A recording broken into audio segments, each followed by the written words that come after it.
E a gente segue aqui para falar sobre o mês do idoso. Outubro é o mês do idoso. Em 2018, o estatuto que trata dos direitos destas pessoas completa 15 anos. Sobre este assunto, a gente conversa com a professora de Direito Civil da UBRA, professora Júlia Jäger Englert. Seja bem-vinda, professora. Bom, Bives, obrigada. Bom, e você de casa, se tem alguma dúvida, pode mandar para a gente por mensagem de texto pelo WhatsApp 99588-2374. Bom, professora, segundo pesquisa nacional por amostra de domicílios divulgada pelo IBGE, o Brasil tem 30 milhões de idosos, um crescimento de 19% desde 2012. A criminalização de atos como a negligência e a violência contra os idosos pode ser considerada um dos grandes avanços do Estatuto, que completa 15 anos. Como eram essas questões antes da implantação deste Estatuto? Perfeito, Bives. Com certeza, o Estatuto do Idoso é uma lei que traz garantias para as pessoas idosas e, com certeza, trouxe uma penalização para esses crimes. Antes do Estatuto, o que a gente tinha? Não é que não existia uma penalidade para esses crimes. Existiam, mas eram reguladas pelo direito penal, simplesmente para outros crimes, mas não específicos aos idosos. E também a gente tinha a relação relacionada à responsabilidade civil, que daí enquadrava nas indenizações também aos idosos. Sim. Mas o Estatuto inovou muito com relação a isso, sim. Sem dúvida. Bom, quando a gente fala em direitos dos idosos, algumas pessoas entendem que eles já têm benefícios, vamos botar assim entre aspas, como a gratuidade de passagem, assentos preferenciais, filas especiais, entre outros. Podemos atribuir essas conquistas à criação do Estatuto ou foi uma convenção mesmo da sociedade? Na realidade, a gente teve em 94 a Política Nacional do Idoso, onde ela trouxe essa garantia de preferências, né, relacionadas às filas e definiu quem eram as pessoas idosas. Depois foi criado o Estatuto do Idoso, ele levou quase 7 anos esse projeto de lei para virar lei efetivamente, e aí sim ele trouxe essas outras garantias, né? Não entram só como benefícios, mas principalmente garantias, porque a pessoa idosa ela também precisa, assim como a criança precisa, o idoso também. Bom, agora na área da saúde, aqui uma questão muito delicada, a proibição da discriminação do idoso nos planos de saúde e o atendimento domiciliar por perícia médica do Instituto Nacional do Seguro Social, o famoso INSS, foram também algumas conquistas. O Estatuto trouxe outros avanços nessa área, especialmente na área da saúde, que é algo de muita atenção dos idosos. Sim, com certeza. Na realidade, com relação à saúde, ainda tem uma vantagem que é pouco utilizada, mas porque também envolve questões de políticas públicas também, que é a garantia do idoso quando ele está internado ou necessitando fazer exames, de ter um acompanhante integralmente com ele. Sim. Ou seja, tem que ter uma pessoa e mais, essa pessoa ela tem que ter assistência, não é simplesmente ela ter uma cadeira, como muitas vezes a gente vê no Sistema Único. Ela tem que ter todas alimentação, enfim, para estar junto a esse idoso. Bom, a partir do Estatuto, dá para a gente também atribuir uma importância nas questões sobre a conscientização da importância do idoso na nossa sociedade. Especialmente estou lembrando aqui do projeto Gerações aqui de Canoas, né? Dando conhecimento, oferecendo conhecimento para os idosos e tentando reinseri-los no mercado de trabalho, às vezes inseri-los pela primeira vez no mercado de trabalho, depois de tantos anos. Verdade. A gente tem, inclusive, no próprio Estatuto e na própria Lei de Política Nacional do Idoso, a previsão de inserção do idoso na nossa comunidade, porque antigamente a gente tinha que a pessoa idosa ficava excluída, né? Dava o pijaminha, o chinelinho e ficava assistindo televisão. Hoje não, hoje os idosos são muito ativos e têm esse direito e também tem que ter a assistência para até mesmo uma prática de esportes, sim, efetivamente. Bom, agora vamos para um dado importante, ó. Então se fala na discussão sobre a reforma da Previdência, por exemplo. Até 2060, segundo dados do próprio IBGE, a população idosa no Brasil deve ser de 1/4 da população, cerca de 58, próximo a 60 milhões de pessoas.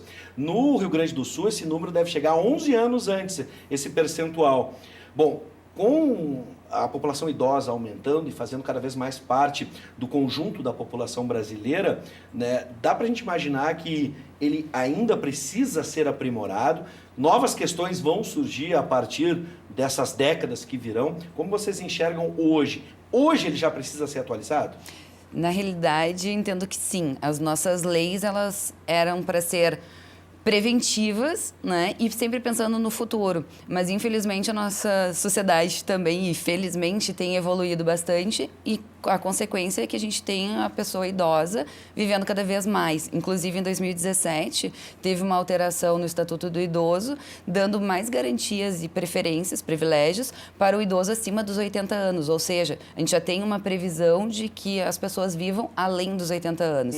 Então, questões que eu entendo que devam ser melhoradas no Estatuto, por exemplo, questões de mobilidade dos idosos e o acesso à moradia. Sim. Então, acho que são essas duas questões que existem dentro do Estatuto, porém a gente não tem a efetividade delas. Basta a gente andar nas nossas ruas para ver. Bom, a gente vai para a tela agora, nossa audiência já está participando, a Priscila de Sapucaia. A partir de que momento ou idade o idoso não pode mais ficar sozinho, mesmo lúcido, e quais as penalidades caso os filhos não cumpram? E na ausência de filhos, quem deve assumir essa responsabilidade? Na realidade, a gente tem pela Constituição Federal, pelo Código Civil e pelo próprio Estatuto que a prioridade de atendimentos e cuidados são dos familiares e não necessariamente os filhos. A gente tem tanto os ascendentes como os descendentes também e também os parentes na linha colateral, ou seja, tios, irmãos, enfim, sobrinhos também têm esse dever de cuidado com o idoso. Sim. Né? E não só os filhos. Claro, e na ausência de um parentesco próximo que possa ser identificado. É o poder público. É o poder público. É o poder público que deve assumir. E idade a partir dos 60 anos, que é o momento que a Homens gente e mulheres. considera idoso. Exato. Perfeito. A Jonice de Canoas, o que tem sido feito para que o futuro do idoso, que no futuro os idosos consigam então chegar como idosos com seu direito à saúde, conseguindo ser independente? Pergunto por mim, diz a Jonice. Na realidade, Jonice, a lei já garante isso para o idoso. O próprio Estatuto do Idoso, ele traz que o idoso ele tem que ter a garantia de medicamentos gratuitos pelo poder público, a garantia inclusive de órteses, próteses, tudo pelo poder público. No caso da ausência do poder público, a gente deve proceder de que forma? Tanto filhos ou até mesmo os idosos, procurar a defensoria pública? Quem é que vai defender o idoso no não cumprimento, né, do que está determinado pela lei? Bom, a gente tem várias autoridades que são as competentes para darem esse atendimento ao idoso. Então, depende efetivamente da situação.